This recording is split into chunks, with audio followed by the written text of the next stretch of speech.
Right. Now, from today onwards, next few lectures, we are going to discuss the macroeconomics. Up to now, we discuss microeconomics, topics in microeconomics. First, we discuss the basic the economic issues, problems. After that, theory of demand. Then we discuss elasticities. After that, theory of market structures. Sorry, theory of the consumer behavior. Then the theory of firm.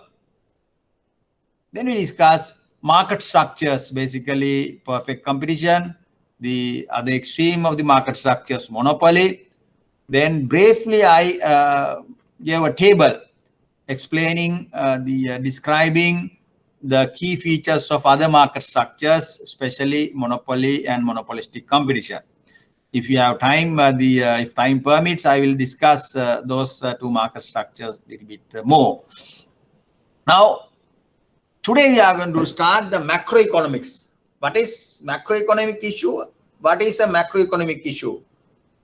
In macroeconomics, we see the economy through a telescope. You may remember we mentioned that the microeconomics issues, in the case of microeconomic issues, we see the economy through a microscope. Then we can see small things. Consumer, a firm, a market, market for bread, market for rice, market for banking service, like that.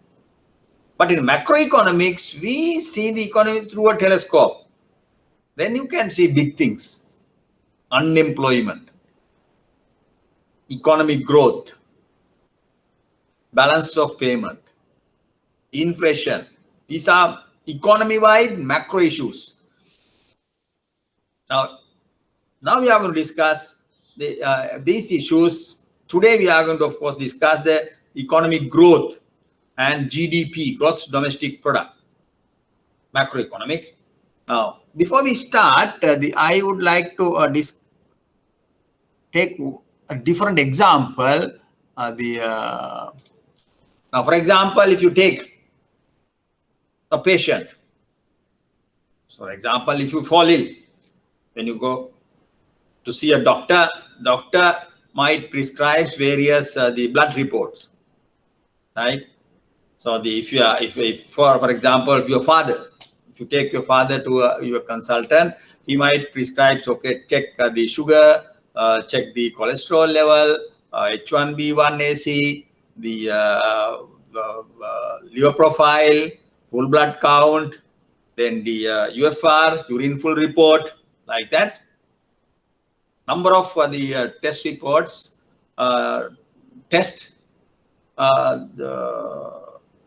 he might be prescribed. Then you go and get this report. By looking at this, then the next day, consultant go through these reports. UFR report, the full blood count, then the sugar report, the H1B1AC. Then he start prescribing you relevant medicine. What is he doing? Now these blood reports, UFR reports, these are indicators of your father's health. Indicators. Whether he's on diabetics, he's on cholesterol, he has some pressure. Now, to get some idea about this, the consultant needs these reports.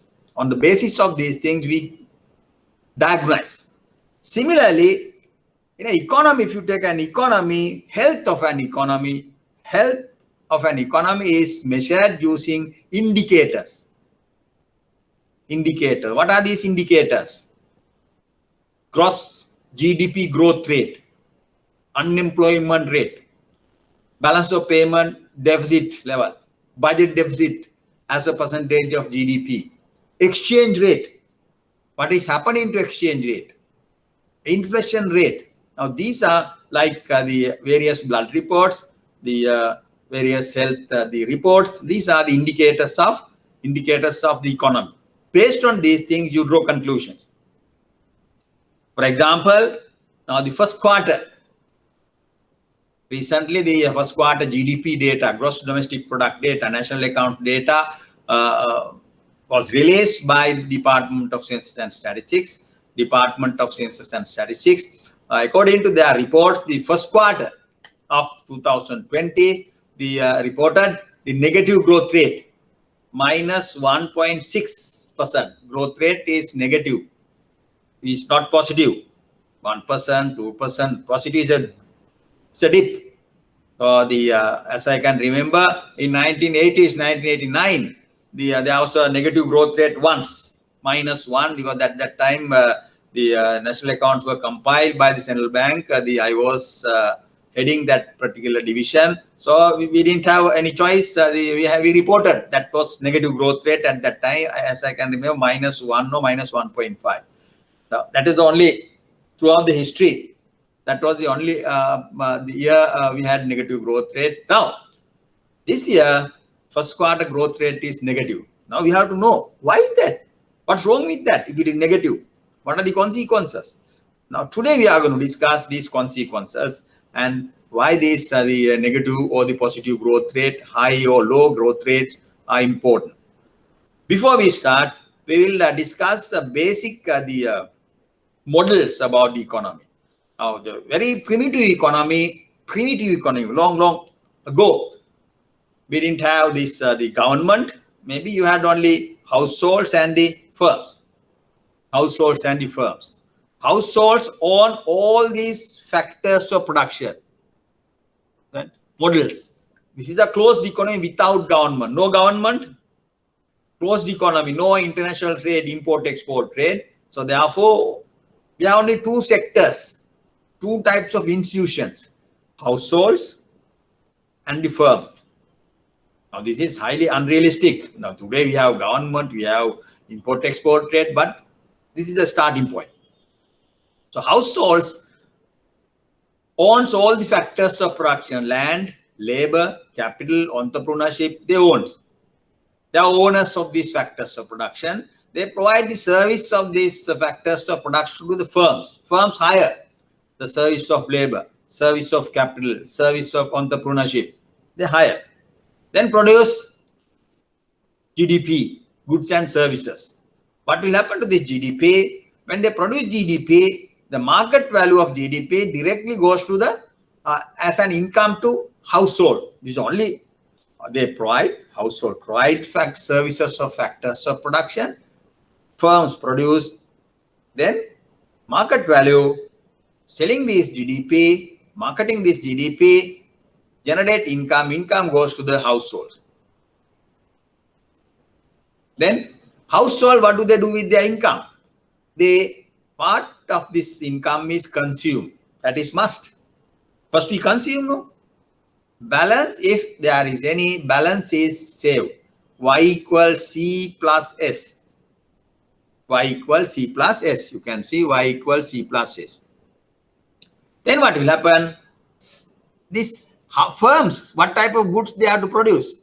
First, they have to produce consumption goods for the household. Otherwise, household doesn't have any the way to get these goods. Consumption goods for the households. Then, not only that, firms produce investment goods for themselves or the other firms in the economy, interfirms. So the C plus I, GDP equals C plus I, consumption plus I. Okay, that is a very, we will discuss these identities later. This is a very basic economy. Next model. Now we introduce government. Closed economy with government. Why it is called closed economy? No import-export trade. Households, government, firms. Three-sector model. Household sector, government and other institutions, business sector. Another model. It's still closed economy. No import-export. Now, government, what do they do? Government tax people, household. Not only that, government produce, government demand goods and services. Government needs the chairs, tables, then the hospitals, the buildings. They demand G. T is government tax. Households will have to pay taxes. Now what will happen when the household provides goods and the factors of production to the firms? Firms produce GDP. GDP generate income to the household. What do they do with their income? Income first consumes. Then you can't say no. You have to pay taxes. T. Balance is saved. Y equals C plus T plus S. To take any household, first, what we do with our income? First, you consume.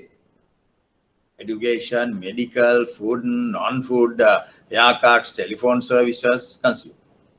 Then, if you are supposed to pay taxes, you have to pay taxes to the government. Then, after that, if there is any leftover, you save. Saving is a residual.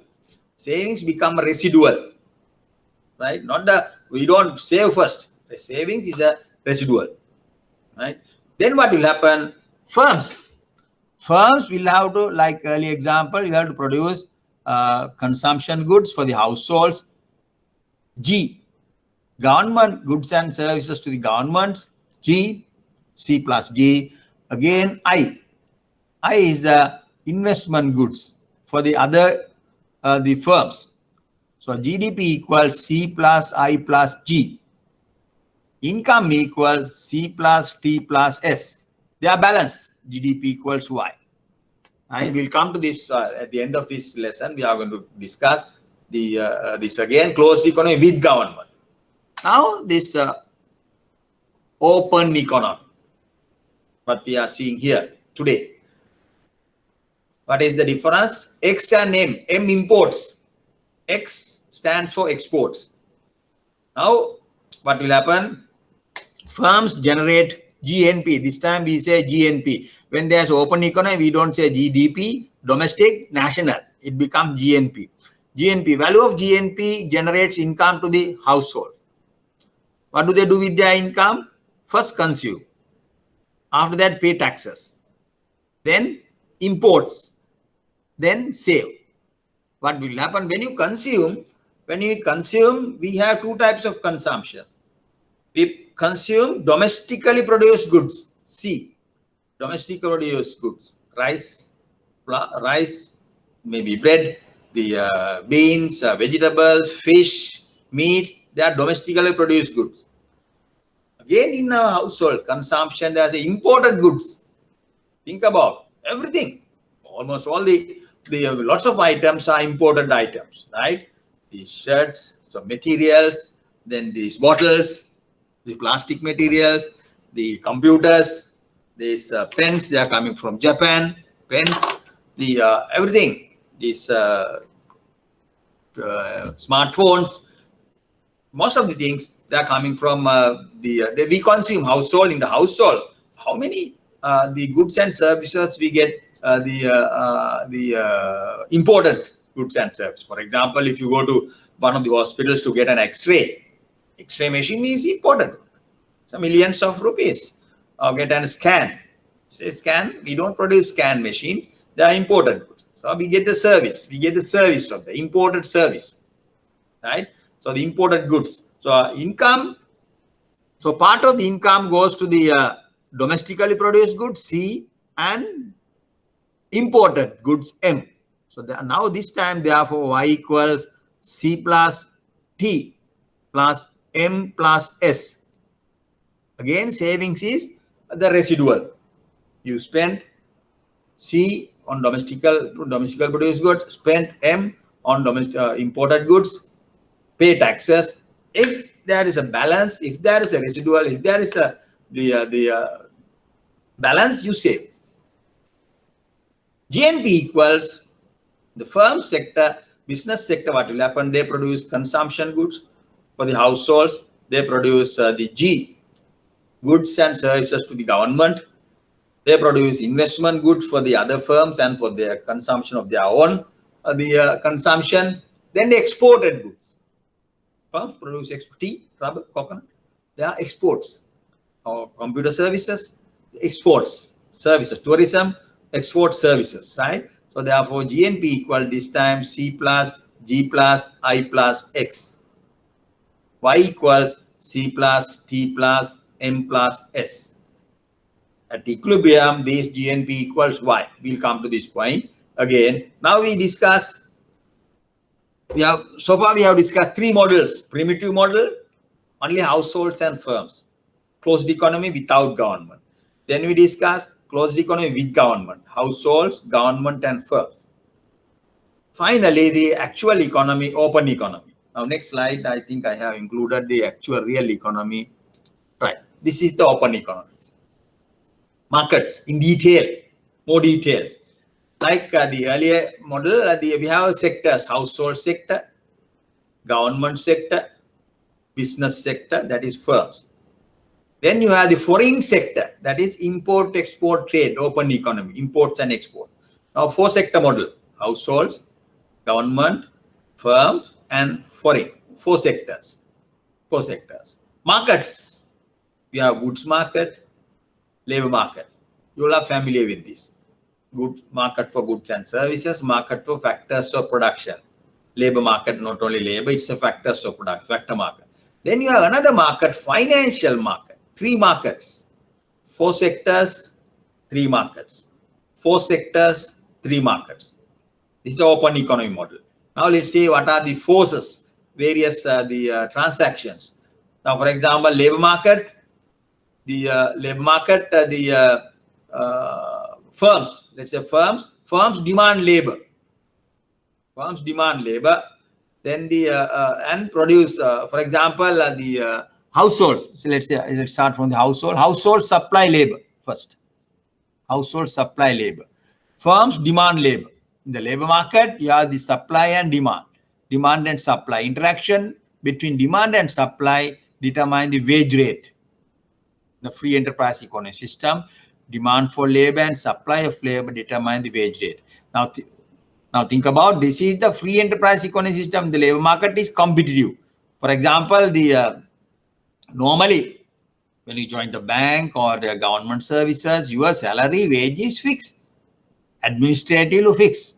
Your monthly wage is so much. Then you have to work 3 hours compulsory overtime. In addition to that, if you work more over and above the overtime, your payment will be different. That's an administratively decided wage rate, incentives.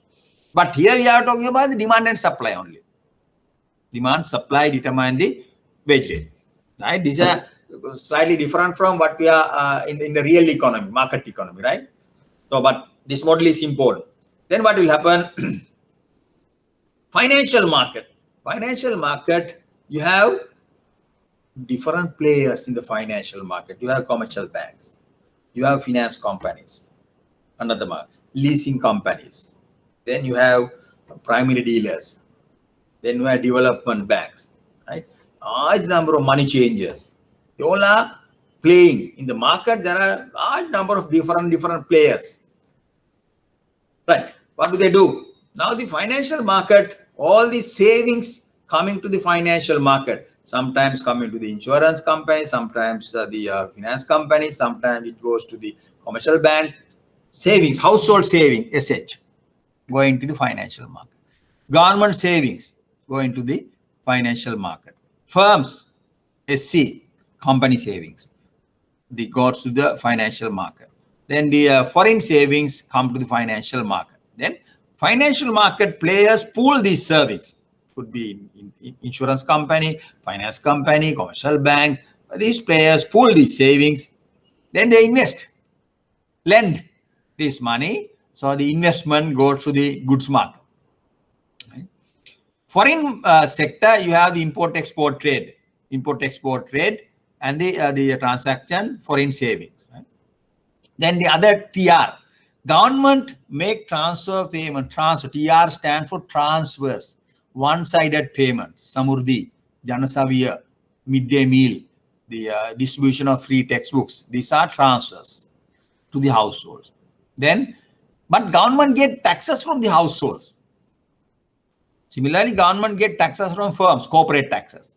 Households pay taxes to the government. Firms pay taxes to the government. Government as a unit is a very lazy. Government doesn't work. Government doesn't sweat. Government live on other people's money. What does that mean? Taxes. Government get taxes from households, individuals. How government get taxes from firms? Then they do various activities in the economy. They make transfer payments to the companies, transfer payment to the households. They pay salaries and wages to the government employees. Then again, government is supposed to settle the debt service payment, interest payment, and some capital payment. Everything has to be done by the government. But government itself is an inactive. You get money. Government doesn't earn, but you get money from other sectors, taxes. Taxes is the main source of revenue of the government. After that, government do various jobs. Some of the payment, the doctor's salary, then the payment on the foreign debt, interest payment, right? This is the actual circulation in macroeconomics. 4 sectors, 3 markets, then lots of transactions. Actually, you can think about each market, you have different market players. Goods market, large number of markets. Some markets are monopoly market. Some are perfectly competitive market. Some are oligopoly market. For example, banking market is oligopoly market, right? So if they are coming here, financial market is a competitive market, right? Goods market. Then the labor market, again, you are a large number of players in the goods market, labor market. Demand and supply, large number of players. The labor supply is coming from the household, individuals. But demand is generated by various other the players in in this model, right? Okay. Now, for example, government, the size of the government. Size of the government is measured by expenditure as a percentage of GDP. Expenditure or the revenue as a percentage of GDP. Size of the government in the economy. You can measure that in rupee terms or as a percentage of GDP. Household sector. How many households in Sri Lanka? How many households? I think other day I discussed this. How many households? Can you calculate rough calculations? How many households? How many households? Population around 20 million. 20 million, around 21 million, 20 million, right? Population. Then you know that during the last election, 16 million people were entitled for voting, registered voters, 16 million. Of that, around 75% was voted, right? It's about 11 to 12 million voters, right? So let's say 20 million, population 20 million. I just want to calculate how many households in Sri Lanka. 20 million. Household size is around 4. It is coming down. 4. 1960s, it was around 10. Then the 70s, 50s, 10. Maybe 16, 70, it came down to 6, 7. Then the 5. Then 4. Now these days, today is about between 3 to 4. Let's say 4.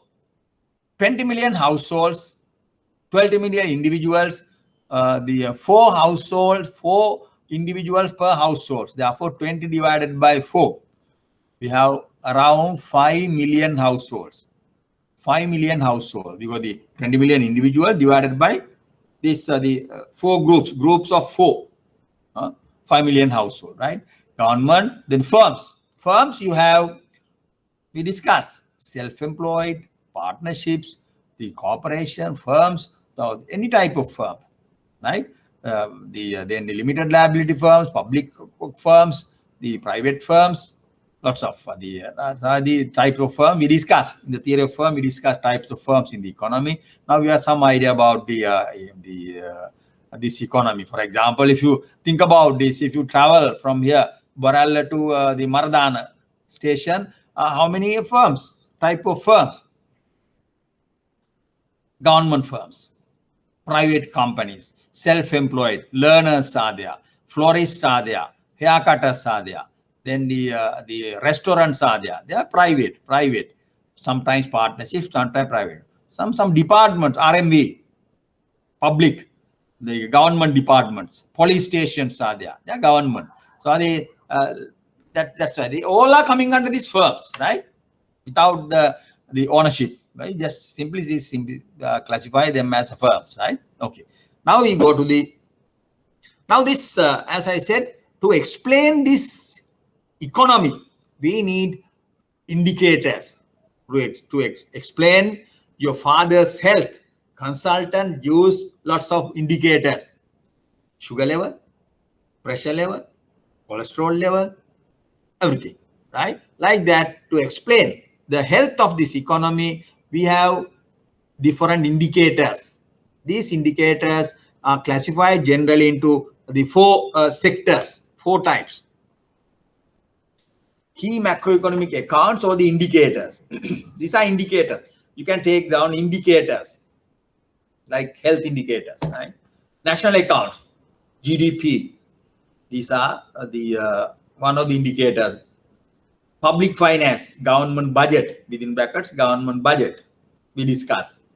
Balance of payment. Balance of payment represents the external sector, foreign sector of the economy. Import-export trade, current account deficit, capital account. Then the monetary survey. Monetary survey, money supply.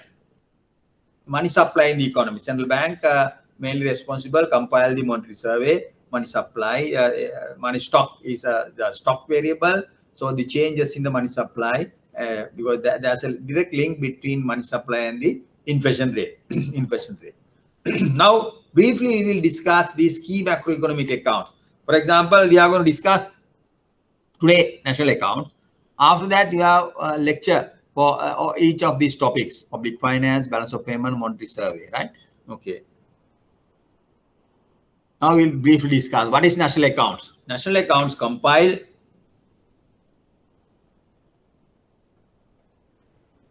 the key economic aggregates that helps to study the economic performance of a country. Key economic: GDP, per capita income, growth rate, GDP sectoral growth rates, GDP deflator. We'll discuss this in detail. But under national accounts, once you compile national accounts, you can have more micro level indicator: GDP growth rate. I said that the first quarter of the 2020, the Census and Statistics Department published their numbers. It is a negative growth rate, minus 1.6. 1.6. Unemployment is also now. Second quarter, the maybe more negative. You know the reason: COVID. Lots of activities, companies shut down. Second quarter, what happens then? The March to June, what happened? The lots of the foreign employment, foreigners, Sri Lankans employed abroad came to Sri Lanka. A huge unemployment level. Domestically, hotels were affected. Hotels shut down. In some hotels, they ask your employees to go home. Sometimes no pay leave, sometimes half pay leaves, sometimes completely you sack the people. They were requested to stay home. Once the things become normal, they will be hired back to these hotels, right? So the hotels there, unemployment is rising. Employment level, normally on average our unemployment rate is 4%, very low. Nowadays it definitely might go up. We don't know. Different estimates are there, around 10%, 8%, 20%.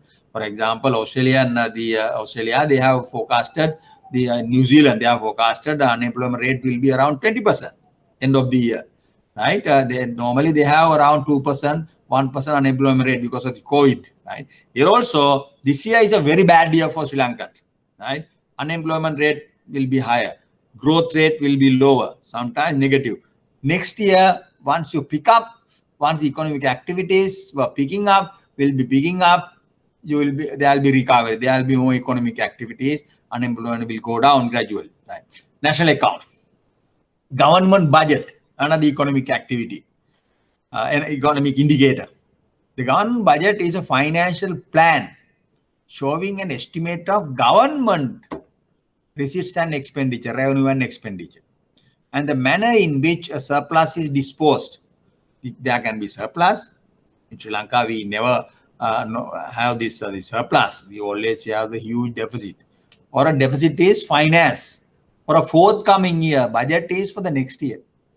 Now, this year, I'm not quite sure this year new government, because we have new government. Yesterday we elected the new government.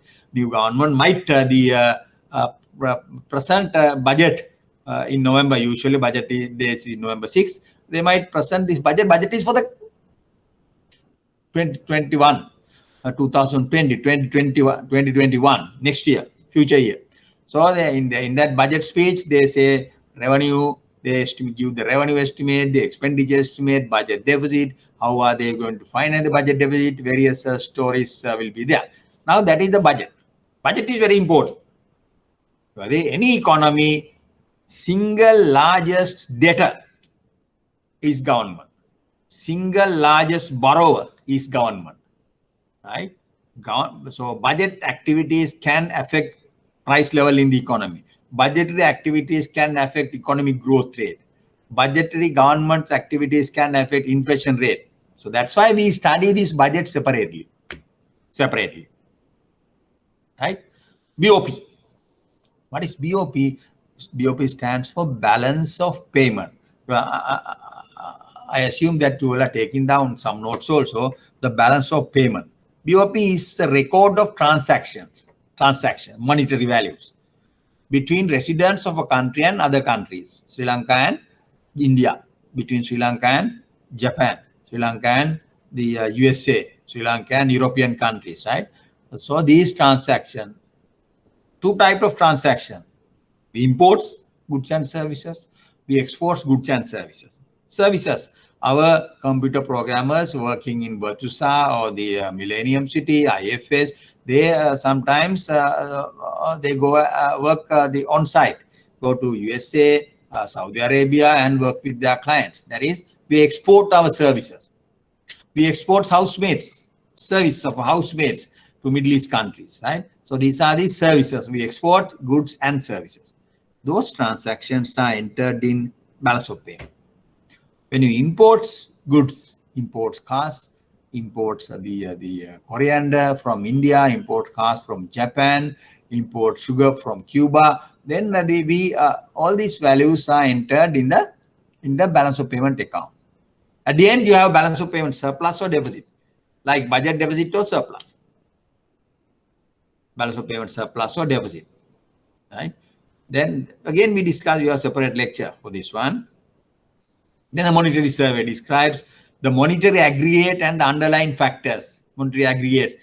We have M1, M0, M1, M2, M4, M4B, M5, various the monetary measures, money supply measures. Money supply measures are there. We discuss these things because the money supply is a baby of the central bank. Central bank can change the stock of money in the economy, the level of money stock in the economy, using the basic instruments. We can change, especially reserve ratio. Reserve ratio is one of the instruments central bank has the authority. By changing the reserve ratio, central bank can affect the stock of money. Then the standing deposit ratio. When the central bank, commercial banks has excess money, commercial banks come to the central bank and deposit their money with the central bank. So they are getting some interest. That called is the standing rate, deposit rate. Central bank standing lending rate is there. Earlier they say repo and reverse repo rate. So when the commercial bank deposit the excess money in the central bank, with the central bank they get repo rate. When the commercial bank borrow from the central bank, that is called lending rate or the reverse repo rate, right? Using this, the central bank can use this the instrument. Central bank can affect the money stock in the economy. Sometimes they can increase. Now these days, interest rate is central bank can affect the money supply and the interest rate. Interest rate is coming down. Earlier, 2019, interest rate for the FD around 11%. Now it has come down to 7% these days after post-COVID period, right? So the interest rate is coming down. So central bank purposely cut down the interest rate, reduce the interest rate, taking policies to reduce the interest rate. Why is that? Very simple answer. We know economic growth rate, economy is going down, economic growth rate is negative. We have to pick up, we have to encourage investors. Investors need money. Investors borrow from the commercial banks. Therefore, we give some benefit to this. The investors, encourage investors by giving low interest rate. Right? That is the reason, to encourage growth rate, encourage investors. The central bank they reduce the interest rate using the authority or the mechanism, various mechanisms, right? So again, we discuss this monetary survey. Right. Now when do this discuss these indicators, now this is a homework question. I would like to know who are the compilers. For example, I can say GDP. GDP, the national accounts are compiled by the Department of Census and Statistics. Then the balance of payment is compiled by the central bank. Budget, the public finance is compiled by the Treasury, compilers. What is the frequency of estimate? Frequency, some estimates annually, some are half yearly, some are quarterly. So the monthly estimate, quarterly. Are they floor or stock? I think I explained the floor variable. For example, when the company has two types of financial statement: P&L account, profit and loss account, and the assets and liabilities. Assets and liabilities are stock variables. Profits and the losses are flow variable. Flow in a particular period of time. But the assets and liabilities, cumulative numbers. Assets, your house, your car, your land, your jewelries, your assets. Asset is not for a particular year. Asset is accumulated asset. Asset 31st December 2020, my assets level is this: my car, value of my car, value of my house, value of jewelry, value of the motorcycle. Then you can calculate asset. It's accumulated one. Asset. But the income, particularly you are getting my income in 2020 so much. That is a flow variable. Variables, flow and stock. Now we have to know what is the balance of payment, flow or stock, national account flow, stock, like that. What are the key measures under each account? We will come to this again when you discuss, while we discussing GDP per capita income, GDP growth rate, then the inflation rate, various measures are there. Give the values for each of measures for 2016. You have to read the central bank annual report. It is in the library, annual report, and get those the values. What is GDP growth rate? What is per capita income? What is unemployment level? What is the budget deficit, like that? It's a homework question. Now we will discuss national income accounting. That is one of the important indicators, national income.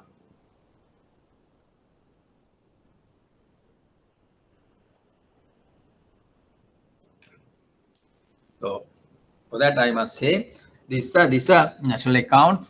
There are lots of concepts. Concepts are there: GDP, GNP, GDP the constant, GDP current, GDP per capita income, GDP deflator. Various concepts are there. GDP at market prices, right?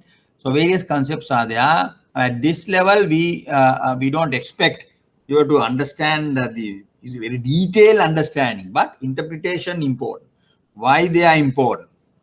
How to define definition of GDP, definition of GNP, like that. Sometimes at the end of this lecture, I have given the calculations of these numbers based on 2017 annual report.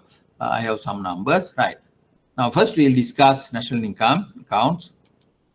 Why do we calculate? The purpose of calculating GDP. Purpose.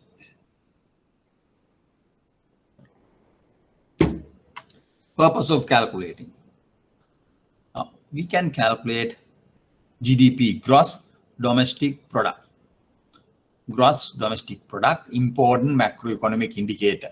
It is the value of goods and services produced in the economy in a given period of time. GDP, gross domestic product. So using that, we can calculate economic growth rate. Sri Lankan economy, at what rate economy is growing? 5%, 6%. Now the first quarter it is negative, minus 1.6%. 2%, 2019, it was around 2.5%. Economic growth rate 2.5. Per capita income per person.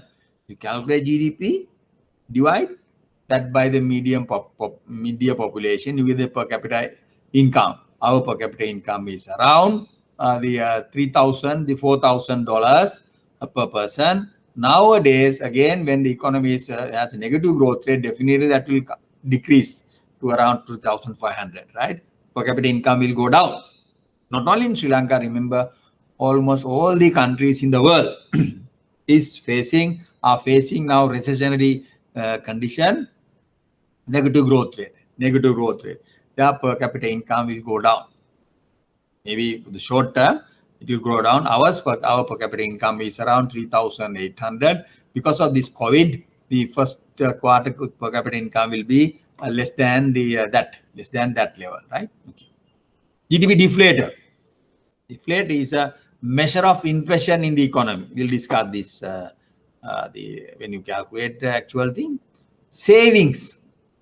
Remember, in our model, you have savings. Savings is expressed as a percentage of GDP. 20% of GDP, 25% of GDP. Now, this is international comparison is easier. Our savings ratio, we compare with is 25%. Singapore has a very high savings rate. People save a lot, around 40%. Their savings rate is very high. Investment GDP, our investment GDP ratio is around the 20%, 25%, 30%.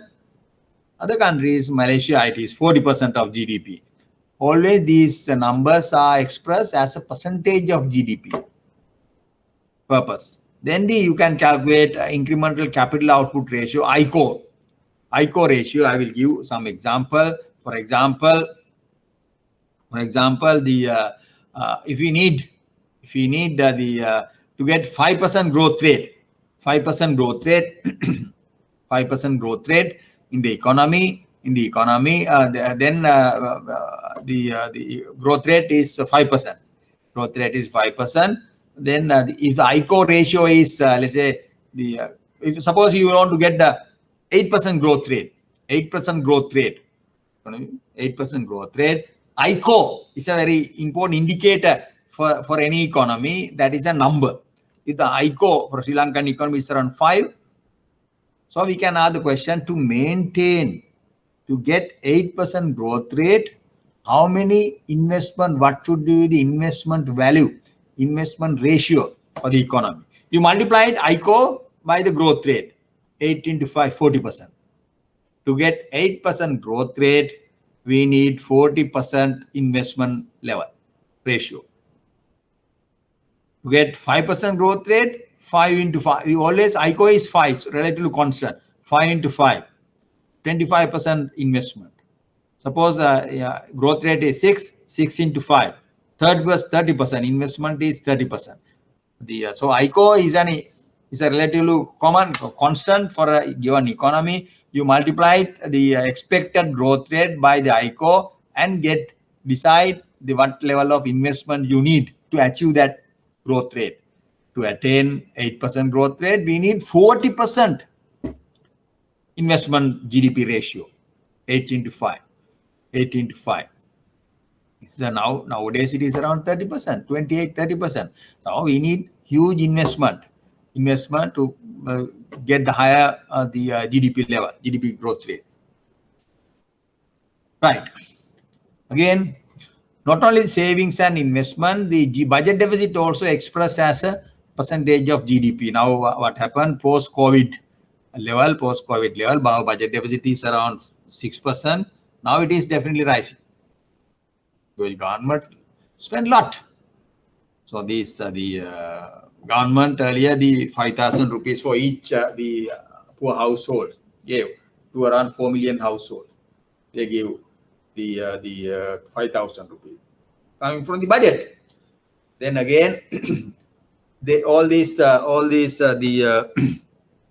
quarantine stations, the overtime or the salaries and wages of doctors, salaries and wages, overtimes of these military persons, they all are financed by the government budget. Budget deficit. Now, other countries, of course, health is expensive, very expensive. For example, Dubai, if you are a person is getting COVID, if he is hospitalized, he has to pay everything for that. US, he has to pay everything for that one. Right? Australia, it is expensive. It is not free, but in Sri Lanka, it is free. It is free. So you need not to pay anything. That's why we don't feel these expenses, but all this burden should be borne by has to be borne by the government budget. Unlike other countries, Dubai. So some of my friends working in Dubai, now they phone me. When they call me, they say, now we can't stay here. Anytime if we get COVID, get this problem, you can't survive. All your savings will go diluted. You have to pay. You have to pay. No excuses. Remember, those countries, they are expensive. They charge, but our country is a free of charge, right? Except then government last few months they give a choice. If you are relatively rich, you can have you can stay in a hotel managed by the government, the military, armed personnel, because the armed personnel due to security reasons they are there, health reasons. Then you have to pay 7,500 per day. But the other Kandakadu, the quarantine stations maintained by the government, you need not to pay. It's free of charge, huge. 7,500 per day. Everything is provided. Food is provided, medicine is provided, the utilities are provided, water, electricity, everything. Your relaxation activities, everything is provided. That is costly. So budget deficit is this year. Budget deficit will be very high, will increase. Then the balance of payment and the current account also we expressed as a percentage of GDP. So we need GDP, idea about GDP to calculate this ratio. Public debt, 80%, 90%. Nowadays it is around 89%, 85%. Our public debt, the debt service ratio is around. It was around 80%. Now it has increased to nearly around 90%. Right? That's 90% of GDP. To calculate this ratio, we need GDP.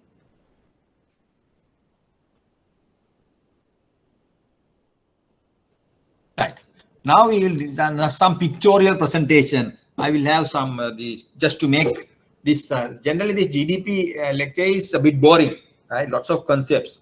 So, but for these slides, I have presented these slides just to understand the some trends. Per capita GDP. Now this is from 1977 to 2013, where I can update. This thing I have not updated. I think 2000 up to 2015 is there. 2015. Now this is the trend. You can see 77. It has come down per capita income. 2013 it was around 3,000. Yes, to 3,000. Now this the 2016. 2019 it was 3,500, close to 4,000, right? 4,000. 2019 much higher. So you can see after 2004 it's an exponential growth rate, very steep growth in GDP after 2004, right? Growth rate. So earlier it was very low, 77, 80, 83. It was very slow growth rate. After that, after 2004 it is picking up. These are the dollars.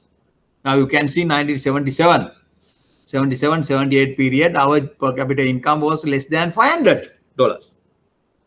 See, $500. It came to 1,000 around 92, 95 period, 1,000, right? Then again the 1,500, 2017, then 2,500, 2013, 2,500. So per capita income is very important. Per capita income is very important, the indicator. So it is a measure of people's living standard. Developed countries, for example, USA, Japan, their per capita income is around 40,000, 28,000, 30,000. The ours is around 4,000, right? So the higher the per capita income, higher is the living standard. Higher is the living standard, right? In terms of socio-economic indicators, other economic indicators, they are better off. Low unemployment, the low inflation, then the you have your own house, then the health, the infant very low infant mortality rate, very high literacy rate, they are better when compared to ours. Low mortality rate, right? Now, for example, one of the African countries had a very lowest per capita income, right? In terms of life expectations, our life expectation is around 70, 72, 73, right? They are in those poor countries, their life expectations is around 45, 47 maximum, right? So the higher the per capita income, high is the living standard.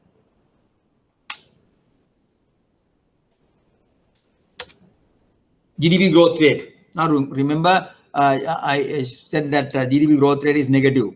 It's around 1.5. Actually, I was in the bank actually. Now I am retired. Though that period I was working in the National Account Division. We compiled this negative growth rate 98, 2001, I think. That time actually we had lots of problems. 2001, the drought, then the power failures. At the same time, bomb explosion, WTC was attacked. After that, maybe as I can remember, our airport was attacked by the LTT. So disruption of economic activity, disruption of electricity, tourism went down. Huge the insurance premium, no airplanes came to Sri Lanka, right? Lots of disruption. As a result, economic growth rate is negative. That's why I said now 2020 first quarter, our GDP growth rate is again negative 1.6. See what will happen from 78 to 2020. 88, 98, 2008, yes, around the last 30, 40 years, we had 2 years negative growth rate, 2001 and then 2020, right? Negative growth rate is a very dangerous thing, right? Economic activities, huge unemployment, high inflation, right? So the now this new government has lots of challenges. How to handle this negative growth rate, how to handle this high unemployment level, how to handle this the high inflation rate, right? They may have the they may have a strategy of, I believe, that the increasing domestic economic activity. Already imports restricted, vehicles, unnecessary imports are not coming to the only necessary essential imports. They have put barriers, bans, importation closed, right? So then they might, the new government might concentrate on agricultural sector, paddy production, other subsidiary food crop production, export crops sector. The agriculture sector you have to develop, right? So that is one area. Increase domestic economic activities, right? We all will have problems this year and the next year. We don't know. Sometimes we will not be able to enjoy the same living standard. People are unemployed, then your family income decreases, then your things are expensive because of inflation. These are the very serious issues. Then government has to handle all these things. We have to encourage private sector companies, giving various incentives, refinance schemes, the low interest rates, granting them to increase their investment activities, hiring more people. So these are the challenges. Think about what type of challenges. This is not common to Sri Lanka only. USA, that's a big problem, huge problem. Now their unemployment rate is around the 4%. Now it has increased. Nowadays, recent estimate 15 to between 15 to 17 million people will be unemployed in US. Around 300 million the total population will be unemployed. Our total population is around 20 million, right? In US, 15 million people will be unemployed. So other thing is, US is a developed country. Developed countries, the thing is, when you are unemployed, you are getting the unemployment benefit.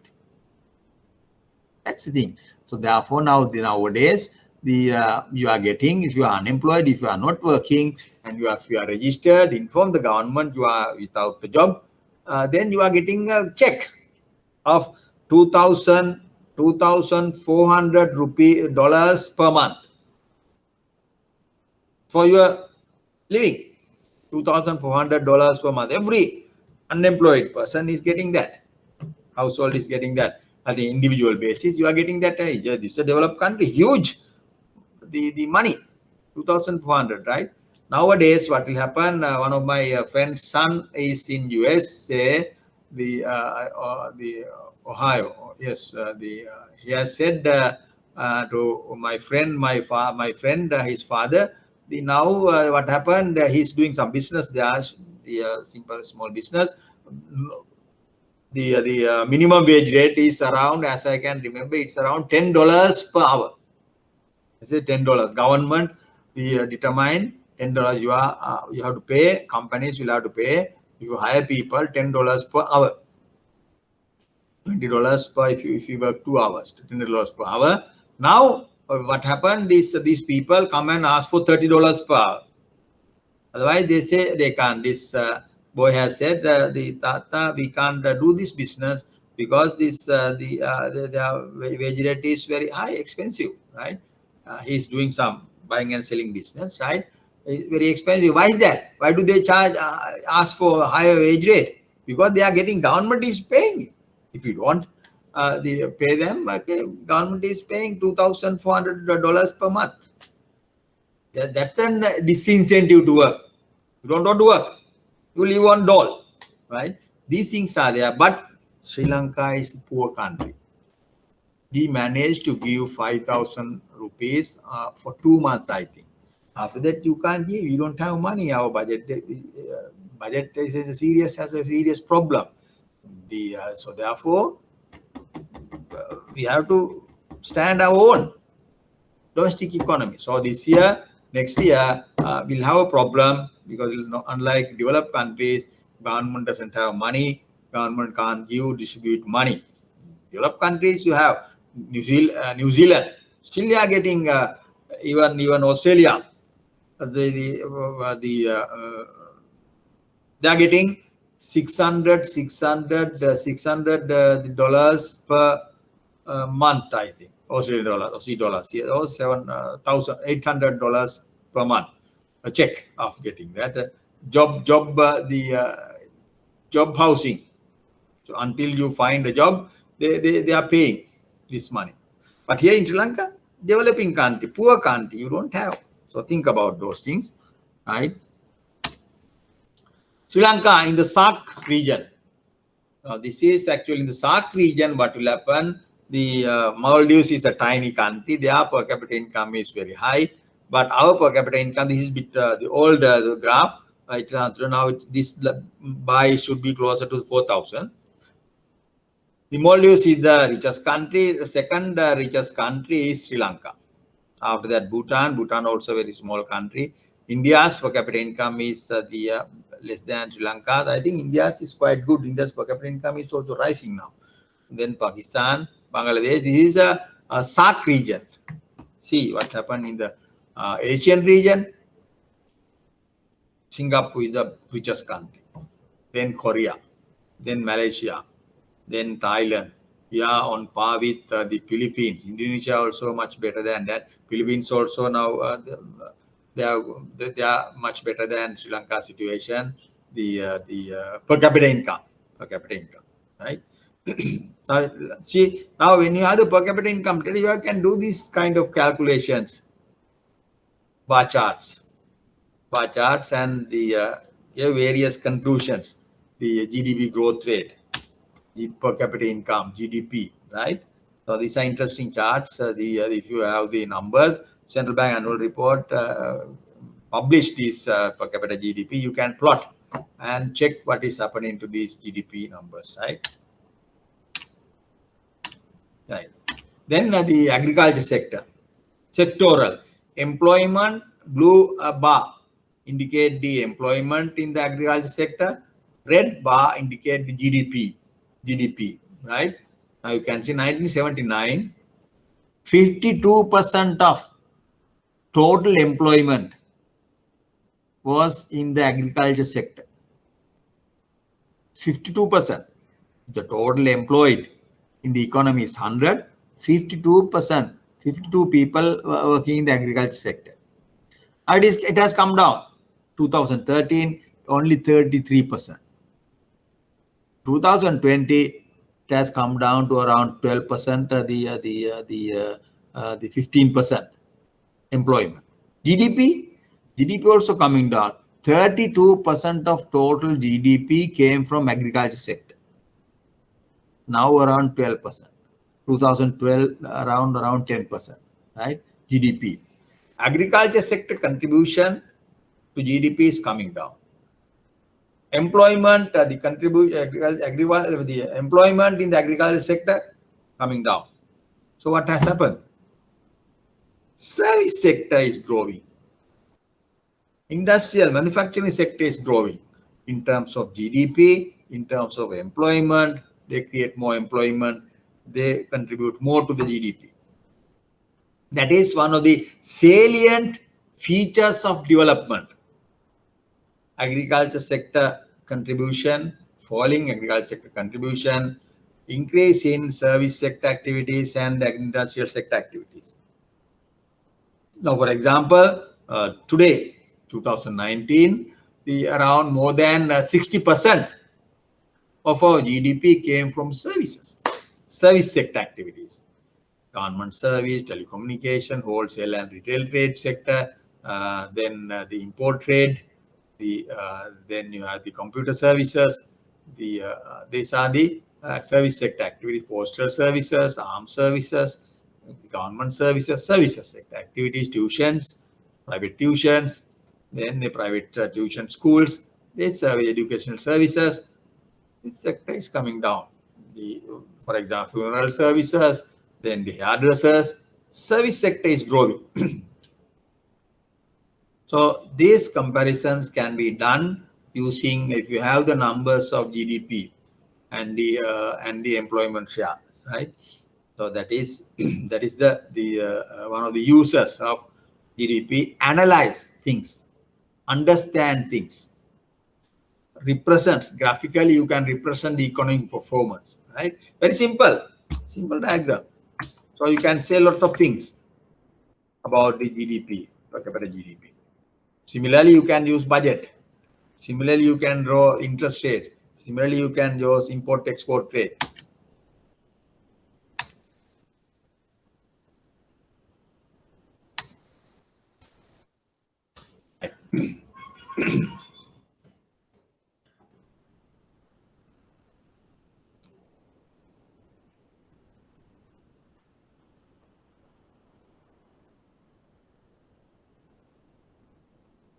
I'll have a break of 15 minutes, 15 or 10 minutes. Now is 11:40, 11:50 we will discuss. 10 minutes break. 10 minutes break, we can discuss. Or we can continue and go till about 12:15. Yes, without the break we'll go, right? Okay, right, we'll continue. Right. Now we discuss the economic indicators, various economic indicators available to analyze the economy, comment about the economic performance. Then we discuss GDP pictorial presentations. Now we are going to discuss in detail how to calculate GDP. What are the methods available? So how do you interpret?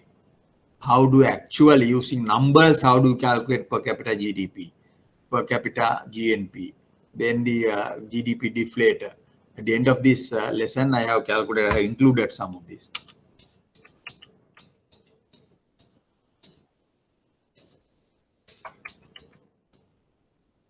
Yeah, these are from the Central Bank Annual Report 2016 or 17. I think I have updated this, yes. This calculation we can understand.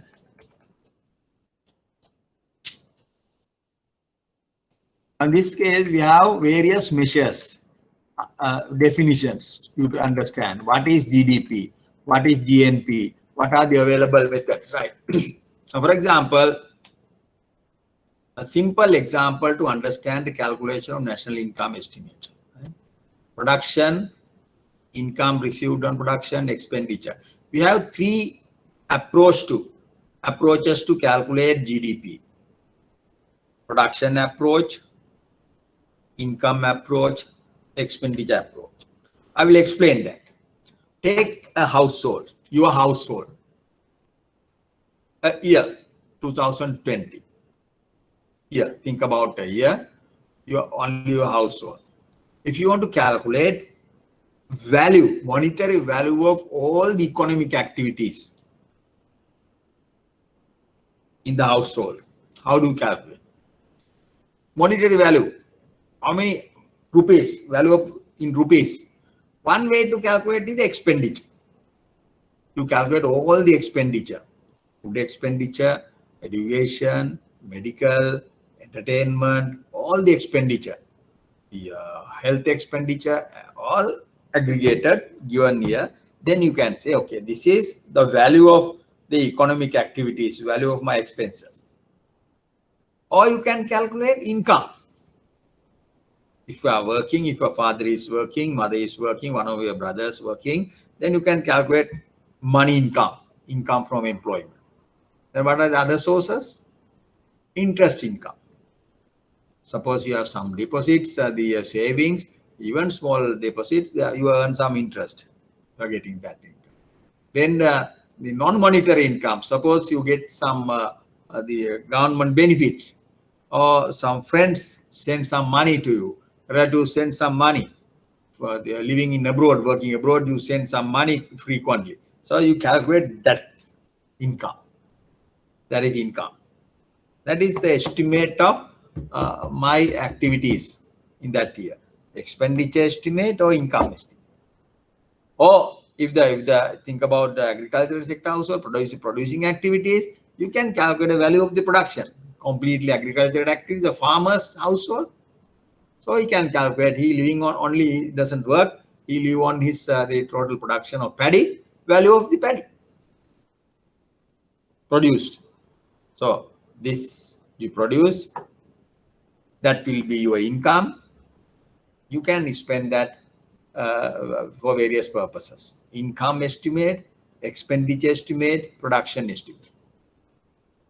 Like that, if you take a country as a whole, you have these three approaches: income approach, expenditure approach, the production approach. You calculate the value of goods. What is value? Made for a particular period, 1 year or quarter, right? It is generally in Sri Lanka we calculate quarterly and the annual estimates. So these are the available methods. Three approaches, three ways of measuring national income. Like a household, take a whole economy. Also, you can apply that production approach, expenditure approach, income approach. M1, M2, M3. Three methods. What is mathematically? What does that mean? Production approach, you calculate the value added. Underline that term. So you have large number of economic activities, billions of economic activities. You classify those economic activities: agriculture, manufacturing, trading, government services, armed services, computer services, like that. In national income calculation, you have the 32 sectors. Subsectors, you calculate value added. We'll come to that. So value added, you add these value added. Sum of these value added is the GDP, gross domestic product. If you use production approach, within brackets, when you put P, that is production approach. Sum of value added. You'll come to this point. Second approach, GDPE, gross domestic product using expenditure side. That is, you add all the expenditure by all economic sector. Like I said that in the household, health, education, fuel and light, entertainment, Then these are the activities, no? Expenditure on these food expenditure on these activities, and that is the value of the GDP for the household. Like that, Sri Lanka as a whole, you can calculate expenditure by all economic sectors: C plus, I plus, G plus, X minus N is the GDP expenditure side. Then income side, like household, get all the income. Money income, monetary income, cash income, transfer, all calculated and pool that. Similarly to that one, you can calculate GDP income approach, factor income, total wage bill. Whether you're working in the private sector or the public sector, total wage bill, your national income, not for the particular households, no. Total wage, total profits earned by the companies, right? With the profit going ultimately going to the households, no, at the end, then the depreciation, interest earned. This is the income approach. Theoretically, if you 100% accurately you calculate those numbers, these estimates, you should give the same answer. If GDP is $4,000 or the 30 billion or the let's say 100 billion, GDPE also 100 billion, GDPI also 100 billion. These should get the no discrepancy, no gaps, should be the same. Theoretically, but practically this is not the case. To calculate generally expenditure estimate higher than the income estimate. GDPE higher than GDPI. Why is that? What is the reason? Theoretically, if you calculate any of these approaches, GDP production approach or expenditure approach or income approach, answers will be the same. But is not the case. It won't happen. Why is that? What are the reasons? Expenditure estimate generally higher than the income estimate. Why is that? People getting income from various sources. Sometimes they get income. Income, yes. They get income from the various sources, sometimes illegal sources, the commission charges, bribery charges, the non-reported economic activity by the central bank or the Census and Statistics Department is the authority, no? They write to these various companies to get this info. Sometimes they don't report income estimate. But households spend. They spend this income. So generally, irrespective of the source, whether it is legal or illegal, you spend. Expenditure is higher than the income. Generally, income underestimated. Income doesn't show, but the expenditure is there. There is a gap because of the illegal activities, or is it legal but non-reported economic activities. Legal. So these are the main sources, reason for the discrepancy between this GDPE and GDPI. Because I just take down these things, GDP theoretically if they are the same, but they are not tally, practically they are different. Now we calculate in the production approach. First, not the expenditure or the income, first approach is production approach. What are the key concepts? First concept is value added. You calculate value added of all economic activities: tea, rubber, coconut, banking, financing, leasing, insurance, value added and add. What is value added? Value added of this pen. How do you calculate? Value added of this pen is, how do you calculate? The value added is value. Let's say this is $1. These days, the $1, the value is, let's say, 190, 187. Because the when you watch, if you watch the election results, the Derana, I don't know about the other channels, Derana, they always indicate US dollar rupee rate 187.50, right? Let's say 190. Let's say produce value. This is coming from Japan, right? Production value is in Japan is around $1, 190. How do you produce? Material plus labor. You need material, plastic material, this ink, then this polymer thing, the rigiforms, everything, these caps. Then they have to indicate this marketing, this use some ink outside. Materials plus labor. Make this producer value $1. Then the material value is 190. Let's say 200 producer value. 200 materials cost. Let's say the 120. 200 producer value minus 120 material. 200 minus 120 is 80. Value added of this pen is 80. Value, producer value minus material inputs is the value addition. Value addition. Value added of this pen.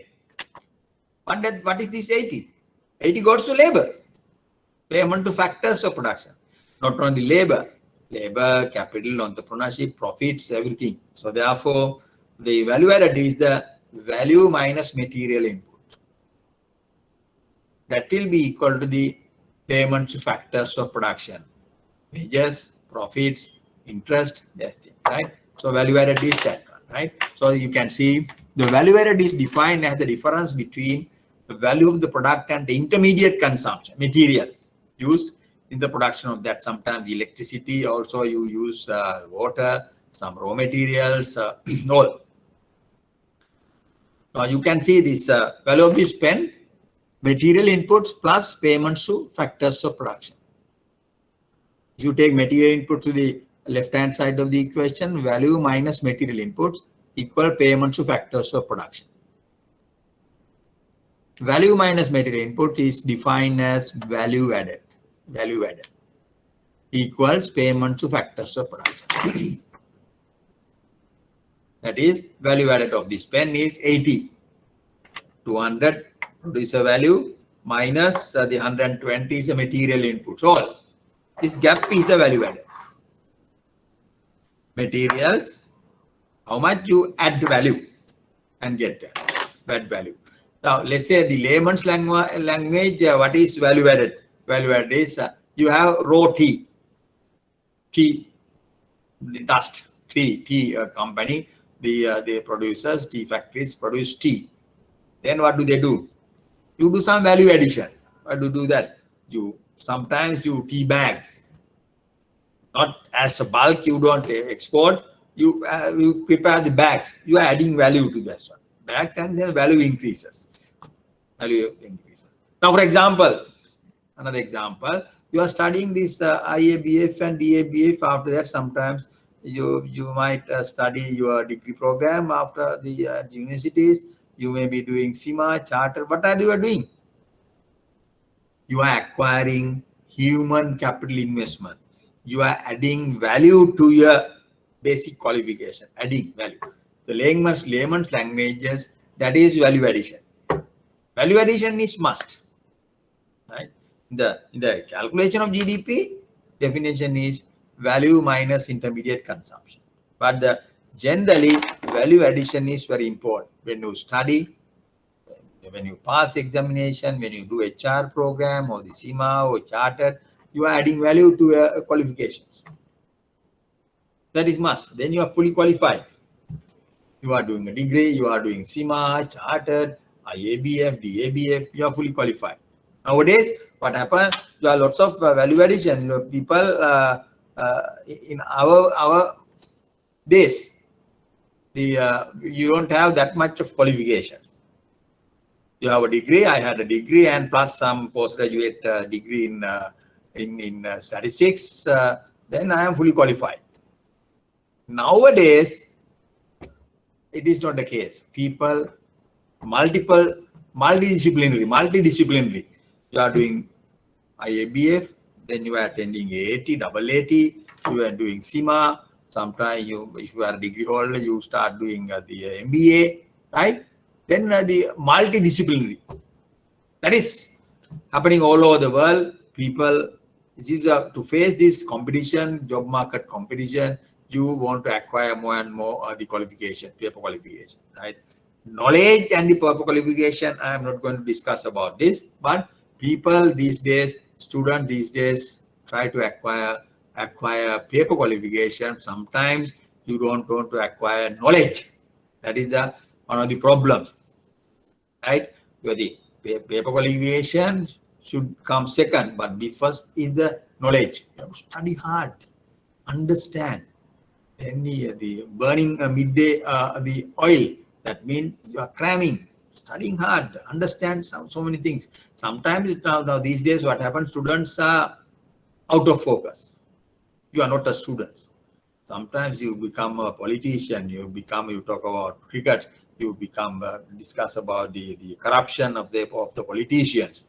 They are important, but main focus should be to your studies, right? Nowadays it is slightly gradually students are deviating from the main focus, out of focus, right? That's not good. What will happen? I want to do this, I want to finish IABF, I want to finish DABA. That's important, right? That's, you have to have a study plan. That's very important these days. Because I'm teaching not only here in the bank institution, I'm teaching at the university, I'm teaching at RI Royal Institute also. Then I meet lots of students with different the caliber, different. But some students I come to talk with me, discuss about their future plans. I was amazed. Sir, I'm doing IABF these days. Next year, I can complete the ABF. So I'm doing SEMA also. Next year, then the degree, especially RI. I finish degree by June. Then by that time, by December, I can finish my SEMA also. After that, they asked me question, what do you recommend? Should I do further studies or should I join a company? Like that, I have a very good study plan. Frankly speaking, when we were studying, we didn't have this study plan. Well, we didn't have that much of competition, right? You have to have a study plan. Study plan is must. Now, at this level, your parents are not supposed to encourage you. Please study, and do these things. So they don't use your Facebook, FB, or the smartphone that much. No, it is up to you. It is your life. It is your life. Parents, as a parents, as a father, I must say it's okay. After some time, 5 years, 10 years time, we'll die. It is up to you. So you have to stand. You have to stand your own. So that's why my frank advice is do everything, but don't be out of focus. Focus your studies. That is must. You can enjoy the life.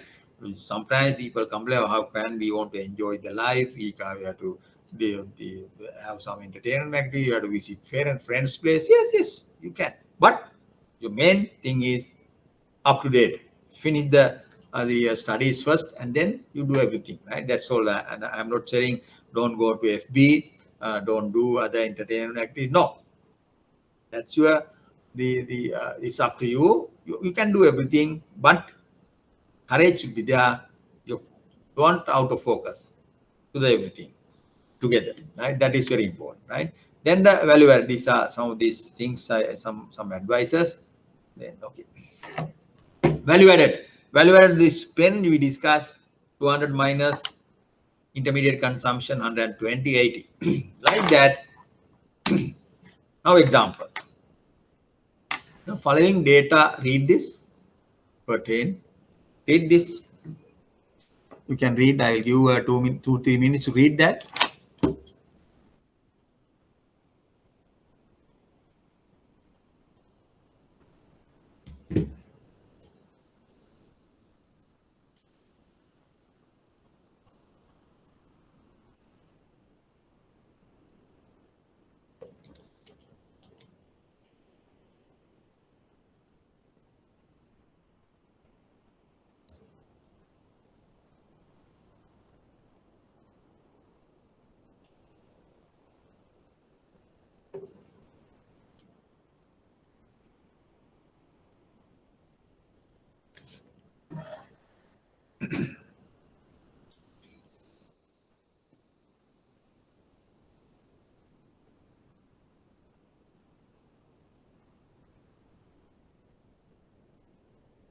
Okay. The following data pertain to the catering industry in a country. Catering in 2015.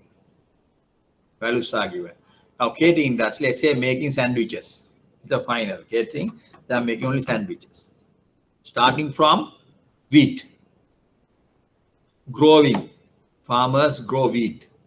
Then wheat is sold to millers. Millers mill this wheat and they make flour. Flour is sold to the bakers, baking industry. Bakers sell these sandwiches. The bakers sell bread to the sandwich makers. Then caterers make sandwich. Total, how many economic activities? Growing of wheat.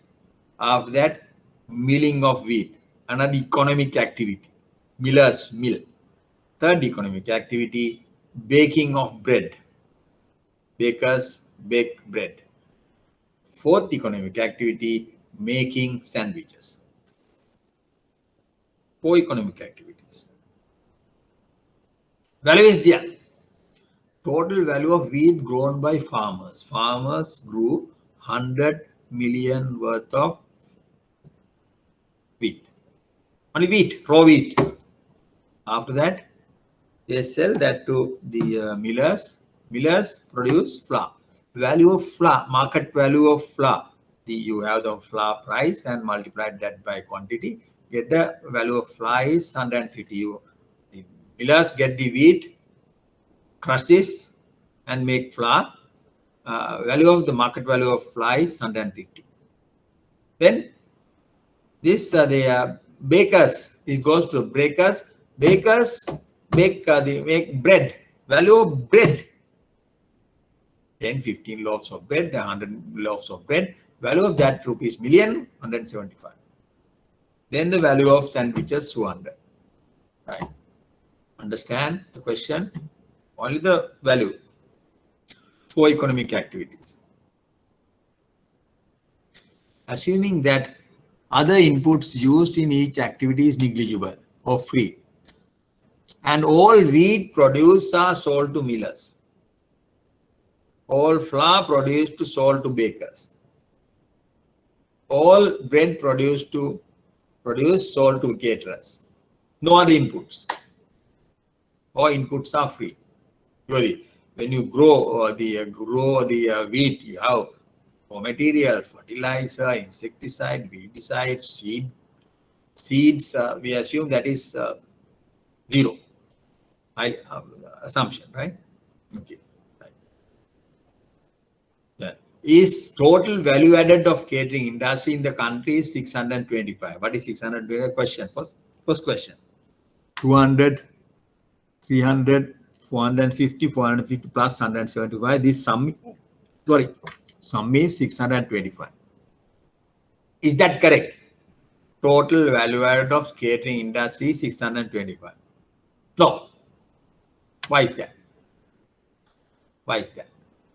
See, farmers, value of farmers, wheat is included in the flour. Flour is included in making bread. Value of bread is included in making sandwiches. That is the thing. Double counting, triple counting, double counting error is there. That is the problem. So 625 is not the answer. Always you have to use the basic definition. Value minus material input. Value minus material input to calculate GDP. Value of wheat has counted 4 times. 625 is wrong. Why? Value added of wheat flour 50 has counted 3 times. Value added by bread 25 has counted 2 times. Right? That is the problem. Then how do you calculate? This is the value added. This is how we calculate. Actual value added is what? Growing of wheat. value of wheat grew is 100. We assume the other material input 0. Therefore, value added of growing industry is 100. We assume no material inputs, right? No material inputs. Baking bread. So milling. Main input is wheat. Producer value is 150. They have given that now. Wheat is the mean input, material inputs. 150 minus 100. Value addition of milling industry is 50. Agree?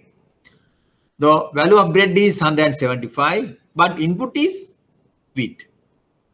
Flour is coming. Value of flour is 150, no? 175 is value of bread. Intermediate consumption 150, gap is 25. That is value addition of baking industry, bakery industry. Next one, sandwiches. Sandwiches, value of bread is 100, 200, 200. Sorry, value of sandwiches. Value of sandwiches 200. 200, what is the main inputs? Bread, 175. 200 minus 175, 25. Now, these numbers, 150, 25, 25, they don't have any double or triple counting. Pure value addition. Value addition is growing 100. Value addition of milling industry 50. Value addition of baking industry 25. Value addition of sandwich making is 25. You add these two. So the catering industry, total value addition of catering industry is 200. Right? You divide that into different activities.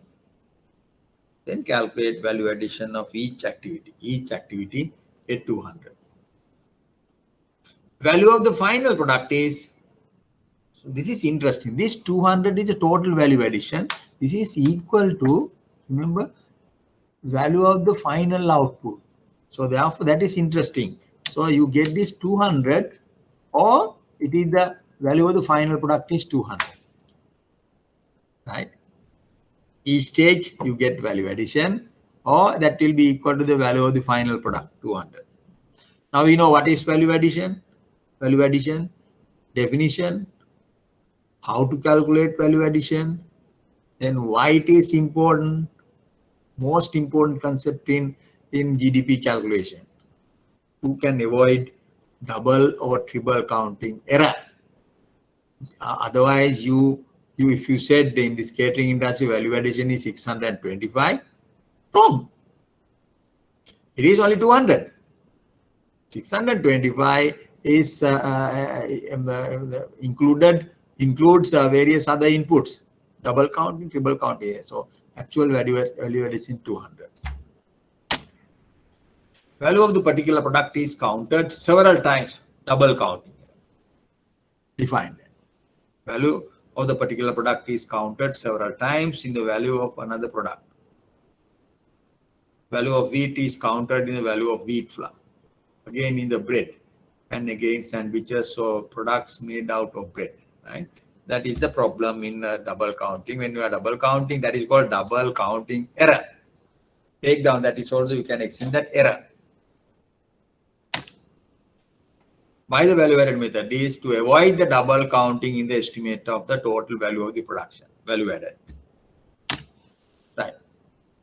Production estimates. Now we are discussing production approach, not the expenditure approach or the income approach. Under this production, the approach, you have three concepts. At the beginning, I said lots of different concepts. Now you have to have some idea about the various measures. GDP, difference between GDP and GNP, domestic product, gross national product, domestic versus national, gross domestic product, gross national product. What is the difference between domestic and national? Then GNP and NNP, gross national product and net national product, gross and net. Gross and net, of course, you can understand the gross and net. difference is you net out. If you are doing some accounting the exams, you to netting out, you deduct depreciation. GNP minus depreciation is the NNP. GNP, gross national product, minus depreciation is the, in that year, particular year, is the net national product. Then how do you calculate depreciation? Depreciation is different. It's a bit difficult because when you use computer particular year, value depreciates certain level. At the beginning of the year, value may be 1,000. End of the year, it is not 1,000. You have used, so you have to, it may be 900. Depreciation is 100. Use this table. Initial value may be 500. They are January. At the end of the year, value may be 450. Depreciation 50. Different goods have different depreciation in a year. So therefore, these depreciation rates are given by standard classification. Standard depreciation rates are their buildings, IT, the telecommunication items, then the software, then the hardware, computers, vehicles, different items, different goods have different depreciation rate. Applying these different depreciation rates, you get the NNP. NNP is, I'll first calculate this GDP. NNP. It is minus capital depreciation during the period, capital goods depreciation. NNP is the NP minus capital depreciation is NNP, net national product. Before that, now we'll discuss what is GDP. GDP is total value of production produced by the actors, players of production, actors of production residing within the country boundary, within the economy, residing within the economy. That's interesting. Not only households, some foreign Korean companies are there. They are residing. They are doing their business in Sri Lanka. Textile companies are there. Foreign companies. Total domestically company. So their value addition, their production is also included when you calculate GDP. They are residents. This country. Residents of international schools. Suppose this international school is fully owned by the foreign company. Foreign companies, American companies are there. Some companies are there operating in BOI industries. We can't say we can't include your activity because you are a foreign company. No. According to the definition, total value of production produced with activities residing within the country. It is the value of goods and services produced in an economy in a given period of time, usually in a quarter, irrespective of the ownership. Whether you are a resident company or non-resident company, you don't consider. Include all. GDP. GNP, when you calculate GNP, we make some adjustments. Because the foreign company, they remit their profits abroad. Our companies may be Damro and the Siddhalepa or the commercial bank operating their branches in Chennai, Bangladesh, London. When they remit their profits here, we are getting money. Foreign companies working in Sri Lanka, they send their profit abroad, outflow, inflow, outflow, inflow. But given company, given economy, irrespective of the ownership, we include all these productions and calculate GDP. GNP. Now these adjustments comes, ownership comes. It is the value of production by residents of a country. Residents of a country. To estimate GNP, now this is the adjustment. GNP equal GDP. First you calculate GDP, irrespective of the ownership. Then net primary income from rest of the world, inflow and outflow, net out. Money coming to the country, money going out, then net out. When you make this adjustment, you get GNP. GDP plus NPIRW. What is that? Net primary income from rest of the world. This value directly you can get from the central bank annual report. I have given the reference, balance of payment, appendix. If you have annual report, the next time I will bring the annual report, the 86.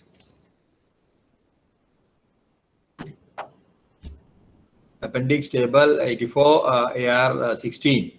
That is one of the sub accounts of the balance of payment, right? NPIRW. It includes net position of compensation of employees and investment income. That's the account balance of payment sub account. You take the balance in that sub account that is called NPIRW. Appendix table 84. You can see that NPIRW, net position of the compensation of employees and investment income. You calculate that and add that. Generally, it is negative value. In the case of Sri Lanka, it is negative. In the case of USA, it is positive. In the case of the London, England, it is positive. Ours is outflow is more than the inflow. Outflow 1000, inflow 900. So therefore, inflow 900 minus 1000 is minus 100. But in US, inflow is huge. Inflow is more than the outflow. Therefore, their NPIRW is positive. Ours is always negative, deficit. Therefore, what will happen? GDP minus this. What will happen? GNP is less than GDP. Interesting, no? GNP is less than GDP. GDP is, let's say, 1000 minus something is GNP. If you deduct 100, 1000 minus 100 is GNP is 900. So GDP 1000, GNP 900. So that's the thing. In most of these countries, country like Sri Lanka, when NPIRW is negative, minus, deficit, GNP less than GDP. That is the reason. This was one of the questions in one of the papers. Why GNP less than GDP? So you have to give the explanation. Now, this is one of the definitions. We discussed today value of value addition, definition. One example. Please understand this calculation. Value addition, calculation. Then we calculate discuss three measures of in the production side: GDP, GNP, NNP. Definitions. Then GDP, we know it is the value of goods and services produced in the economy in a given period of time. But GNP is we calculate GDP and make adjustment to that and get the GNP value. Right.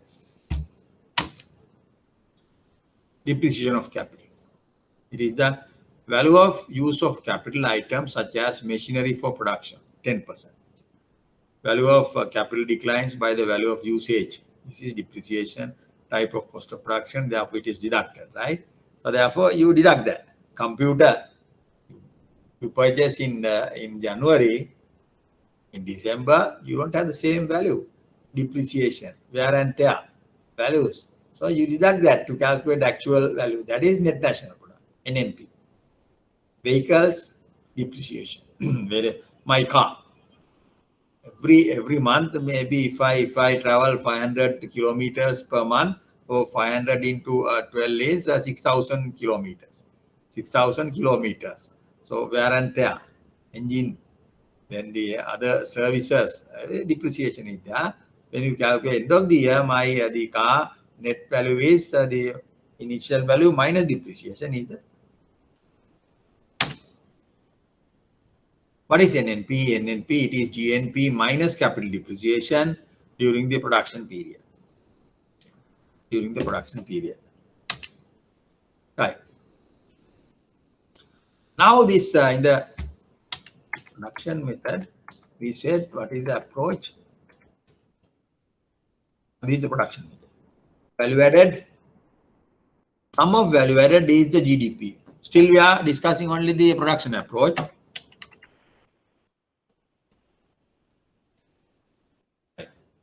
Sum of value added of different sectors. Value added method. Production approach is called value added method, also called value added method.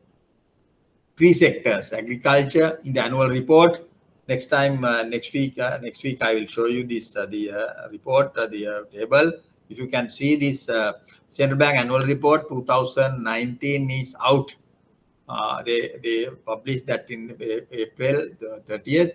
Now, if you can see the appendix table, end of this the annual report, you have the around 150 appendix tables. Appendix tables, as I can remember, 1, 2, 3. 1 and 2 basically is you have this estimates, GDP estimates. Next week I will bring that. Mainly 3 sectors. In that annual report table, you have 3 sectors: agriculture, forestry and fishing, industries, services. To divide whole economy into 48 subsectors. Agriculture sector, you have 16 subsectors: tea, rubber, coconut, paddy, mining, exports, crops. Industries, 17 subsectors. Services, 15 subsectors. 16 plus 17 plus 15 is 48. So you calculate value addition from each of the subsector, 48 subsector. Then first sector, first subsector, second subsector, third sub. You add all these value added. Summation of these value added is the GDP. Summation of this value added of these 48 sectors, sigma I going from 1 to 48, is the total GDP. Right? Total GDP. Now, this is a good point to stop. This next week, I might include these 2 tables. These 2 tables into this lesson. I think they can do that.